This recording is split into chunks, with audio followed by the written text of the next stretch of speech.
ભાવેશભાઈ ડાયાભાઈ વાણવી મારો દીકરો પ્રેસમાં છે, પ્રેસ રિપોર્ટર છે, પ્રેસમાં કામ કરે છે.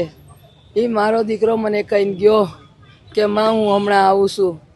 મારા દીકરાને કાંઈક એને ગેરકાયદો નહોતું, કાંઈક એને કાંઈક નંબર પ્લેટ વિનાની ગાડી હતી, એનો એને વિડીયો વાયરલ કર્યો.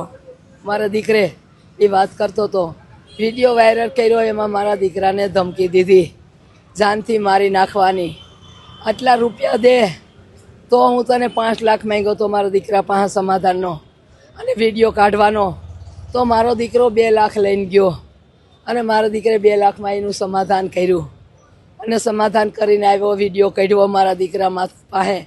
કાલ 4 વાગે મને મારો દીકરો મારી પાસેથી ગયો, હા હું હમણાં આવું છું.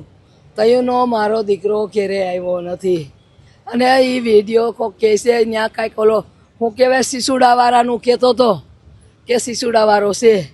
સિસુડાવાળાએ મારા દીકરાને દગેથી માર્યો છે, વિશ્વાસઘાત કરીને મારા દીકરાને માર્યો. નગર મારો દીકરો મરે એવો નહોતો, મારો દીકરો મરે એવો નહોતો.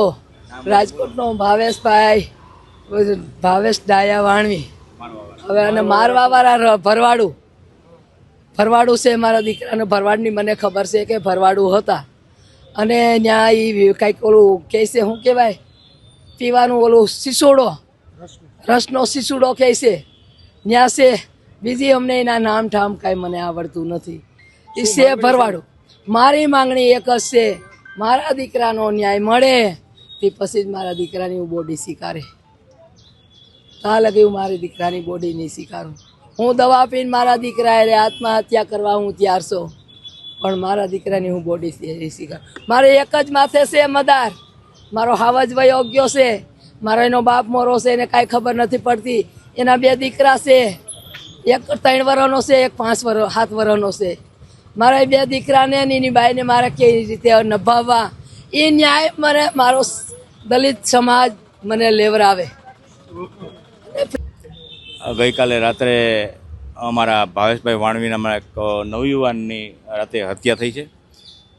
હત્યા એટલી બધી ક્રૂરતાપૂર્વક કરવામાં આવી છે કે આમ જોવા જઈએ તો શરીરમાં કોઈ અંગ એવું નથી કે જ્યાં મારવા નથી, એવું બહુ ક્રૂરતાપૂર્વક મારવામાં આવે. એટલે જે કાંઈ બનાવ મળ્યો મારે મીડિયાના માધ્યમથી એવું કહેવા માગું કે જે કાંઈ પરિસ્થિતિ હોય, જે કાંઈ પ્રશ્નો હોય એના માટે પોલીસ છે, એના માટે સરકાર છે, એના માટે કોર્ટ છે. અહીંથી વિશેષ કાંઈ હોય તો સમાજના કોઈ આગેવાનનો સંપર્ક કરવો જોઈએ. કોઈ હત્યા કરી નાખવી એ કોઈ સોલ્યુશન નથી, એનાથી પ્રશ્નો વધશે. પોલીસનો તપાસનું છે, પોલીસ તપાસ કરી રહી છે. જે કાંઈ કારણ બહાર આવશે.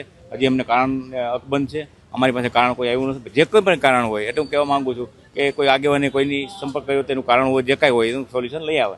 અને હત્યાથી કોઈ સોલ્યુશન નથી. બીજું રાજકોટના પોલીસના જવાબદાર અધિકારીને કહેવા માગું છું કે રાજકોટ શહેરની અંદર મહિનામાં 5-5, 7-7 હત્યાના બનાવ બની રહ્યા છે. અસામાજિક તત્વો બેફામ ફરી રહ્યા છે. રોજબરોજ મારવાથી મારી ભૂમાફિયાથી મારી જે કાંઈ લોકો જે છે એ તે મેદાનમાં હોય છે. તો રાજકોટનું પેટ્રોલિંગ વધારવામાં, રાજકોટની અંદર જે યુપી અને બિહાર જેવું વાતાવરણ થઈ રહ્યું છે, હત્યા કરનાર એટલે મામૂલી બાબત છે.